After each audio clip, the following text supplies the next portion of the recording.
Soal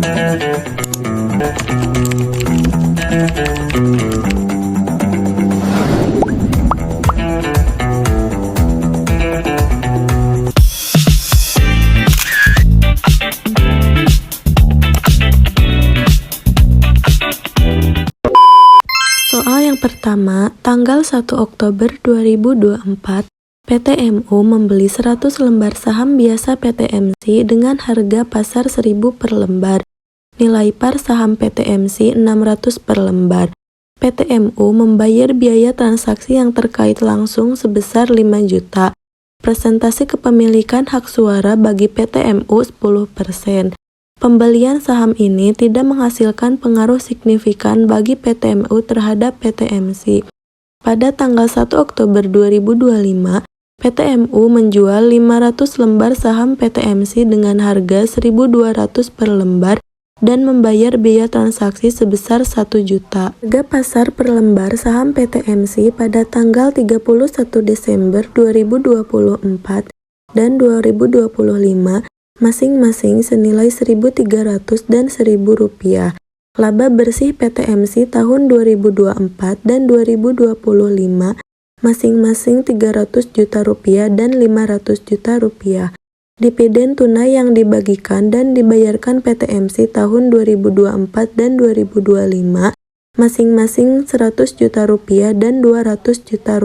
Diminta, buatlah jurnal selama tahun 2024 dan 2025 di pembukuan PTMU terkait kepemilikan saham di PTMC dengan metode trading dan sajikan investasi di laporan keuangan akhir tahun 2024 dan 2025.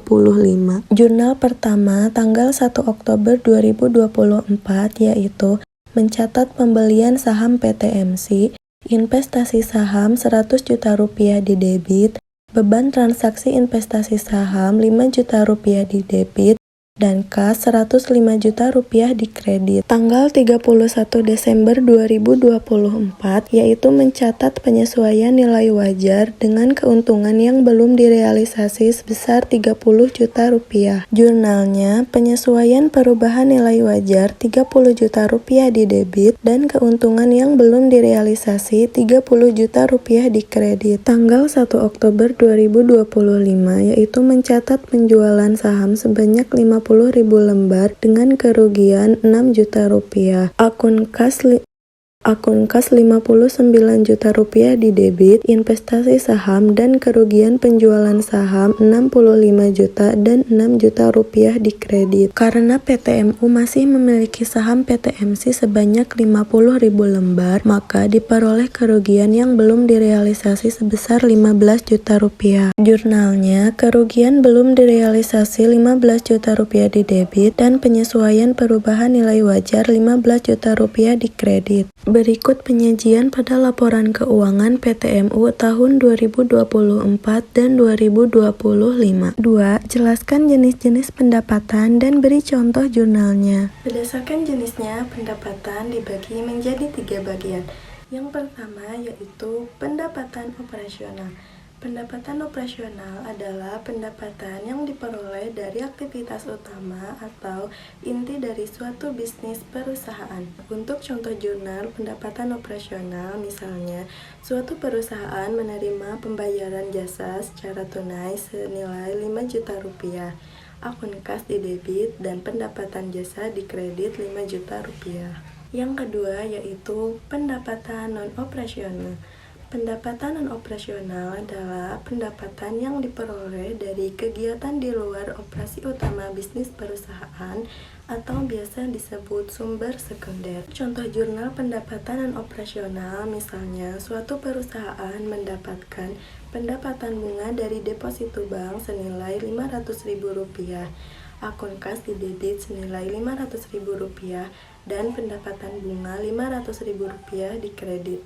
Yang ketiga yaitu pendapatan diterima di muka.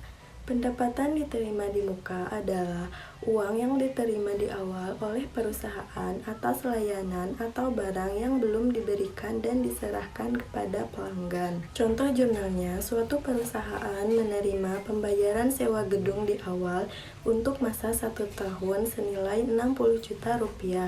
akun kas didebit senilai 60 juta rupiah dan sewa diterima di muka 60 juta di kredit. Soal 3. Pada tanggal 1 Januari 2025, PT Lisa menandatangani kontrak sewa sebuah mesin selama 5 tahun dengan PT Lesi. Nilai wajar mesin saat awal sewa sebesar 300 juta rupiah dengan nilai residu 112 juta. PT Lesi memproduksi sendiri mesin tersebut dengan biaya perolehan 250 juta. PT Lisa mulai menggunakan mesin tersebut pada tanggal 2 Januari 2025. Pada akhir masa sewa, mesin dikembalikan ke PT Lesi. Diminta tentukan jenis sewa pada kontrak di atas dan buatlah jurnal yang dibutuhkan mulai dari awal masa sewa hingga pembayaran sewa kedua. Jenis sewa pada kontrak tersebut termasuk sewa kontrak pembiayaan baik dari sisi lesi PT Lisa maupun sisi lesor PT Lesi. Sewa pembiayaan diklasifikasikan jika secara substansi mengalihkan hampir seluruh risiko dan manfaat terkait kepemilikan aset. Ada pembiayaan sewa yaitu present value-nya lebih besar atau sama dengan 90% dari nilai wajar yang terpenuhi, jaminan nilai residu yang risiko penurunannya ditanggung oleh PT Lisa, dan manufacturer atau dealer resort yaitu pembayaran sewa lebih besar dari biaya perolehan sehingga menimbulkan laba pabrikan. Nah, ini untuk tabel amortisasi liabilitas sewa selama 5 tahun PT Lisa. Ini jurnal untuk PT Lisa.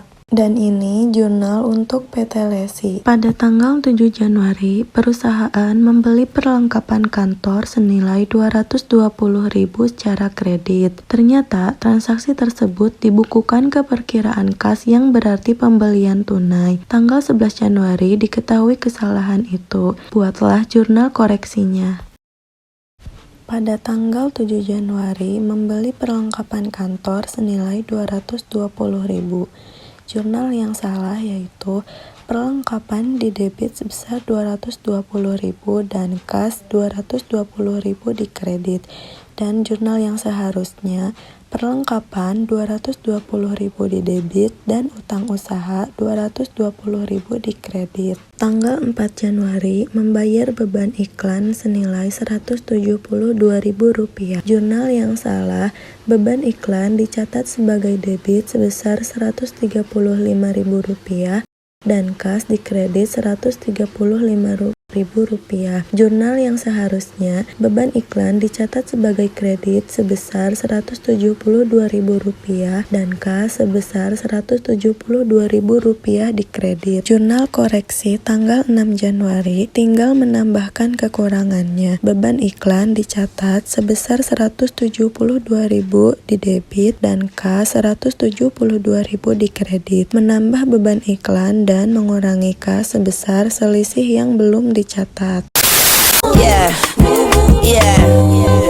Bobby Valentino.